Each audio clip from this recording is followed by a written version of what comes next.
যে জিনিসটা হয়েছে 2024-এর মতো একটা সময় দাঁড়িয়ে one of the great metro city, one of the great hospital, আরজিকরের মতো একটা হসপিটালে এরকম জিনিস আমাদেরকে যে উইটনেস করতে হবে, এটা প্রচণ্ড মানে লজ্জাজনক।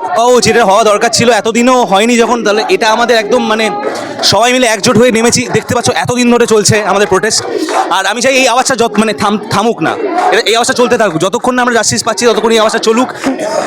প্রতিবাদে প্রতিরোধে নামাই জীবন, লক্ষ্যে পৌঁছে তবে থামাই জীবন। প্রতিবাদে প্রতিরোধে নামাই জীবন, লক্ষ্যে পৌঁছে তবে থামাই জীবন। স্বপ্নের সমাধি খোঁড়াই জীবন, দেয়ালে ঠেকলে পিঠে লড়াই জীবন। যে মেয়েটা রোজ রাতে বদলায় হাতে হাতে, তার অভিশাপ নিয়ে চলাই জীবন, অন্তবিহীন পথ চলাই জীবন। আসলে আমাদের তো প্রোটেস্ট করা ছাড়া কিছু নেই, এবং এই বিষয়ে আমাদের মনে হয় আমরা সবাই শিল্পী, আমরা গান বাজনা তো থাকবেই, কবিতা থাকবে, আবৃত্তি থাকবে, নাটক সিনেমা থাকবে, কিন্তু পথে নামতে হবে আলটিমেটলি। তো আমরা আজকে প্রত্যেকে পথে নেমেছি সেই একই দাবিতে। আমার মনে হয় কোথাও না কোথাও কিন্তু আমরা একদিন ভোরের সূর্য দেখতেই পাবো। আমরা যেটা দেখতে পাচ্ছি যে ট্রান্সপারেন্সির ভীষণ একটা অভাব আছে এইটার মধ্যে, যার জন্য আমরা সবাই সব স্তরের মানুষ, শুধু আমরা এখানে শিল্পীরা এসেছি, আরও আমরা দেখেছি ওখানে ফটোগ্রাফাররা, কোথাও যাত্রার সাথে যুক্ত যারা, কোথাও যারা অ্যাক্টিংয়ের সাথে যুক্ত, যারা ডাক্তার, যারা ইঞ্জিনিয়ার, তাদের নিজেদের ক্ষেত্র থেকে সবাই মিলে এটা চাইছি যে প্রথমত এই যে একটা ঘটনা ঘটেছে তার সম্পূর্ণ সত্যাসত্য সামনে আসুক, যে নির্যাতিতা সে বিচার পাক, যারা অপরাধী তারা অবশ্যই শাস্তি পাক।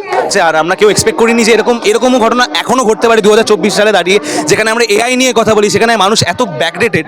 আর কিছু মানুষের সত্যি শিক্ষার দরকার আছে। আমাদের মনে হয় যে একটা শাস্তি হওয়া উচিত, এমন শাস্তি হওয়া উচিত যাতে সবাই এই কাজটা করার আগে ভয় পায়, আর এটা হওয়া ইমিডিয়েটলি দরকার।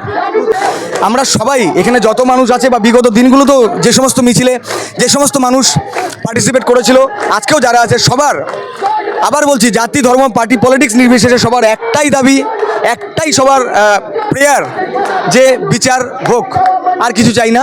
ঠিক আছে, মানে অপরাধ কলকাতা এবার এক্সাম্পল রাখুক, কলকাতা এক্সাম্পল রাখুক।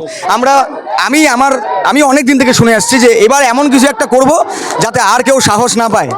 ঠিক আছে, এই কথাটা শুনতে শুনতে কান পচে গেছে। এবার কিছু সত্যি এমন একটা করতে হবে যাতে সত্যি সাহস না পায়, আর এটা যেন একটা এক্সাম্পল হয়। আমাদের এই খাটনি, এই শুধু আমরা করছি না, পুরো রাজ্য জুড়ে, পুরো দেশ জুড়ে, গোটা ওয়ার্ল্ডের সবাই এই ঘটনার বিরুদ্ধে প্রতিবাদ জানাচ্ছে। ঠিক আছে, এই ঘটনার মানে সবাই একত্রিত হয়েছে।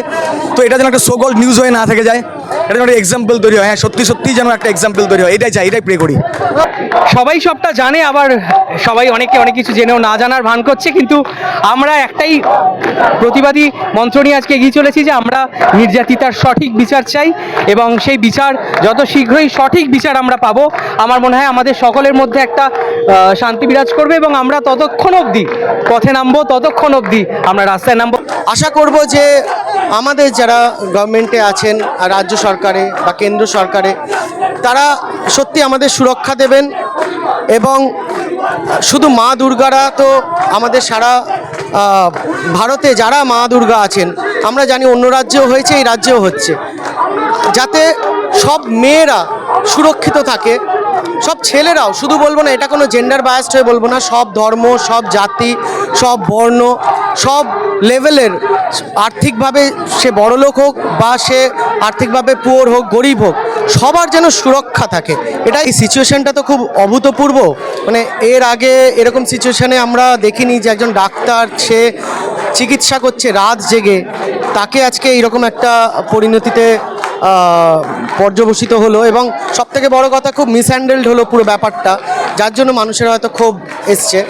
আজকে আমরা প্রতিবাদ করতে এসেছি, আমরা মেয়েটির পাশে দাঁড়াতে এসেছি, সে যাতে জাস্টিস পায়। যারা এর পেছনে আছে, সে ছোট হোক বড় হোক, যেরকমই মানুষ হোক না কেন, তারা যেন প্রত্যেকে উপযুক্ত শাস্তি পায়, এবং শাস্তিটা এমনই হয় যাতে ভবিষ্যতে এরকম কাজ করার আগে মানুষের বুক কাঁপে।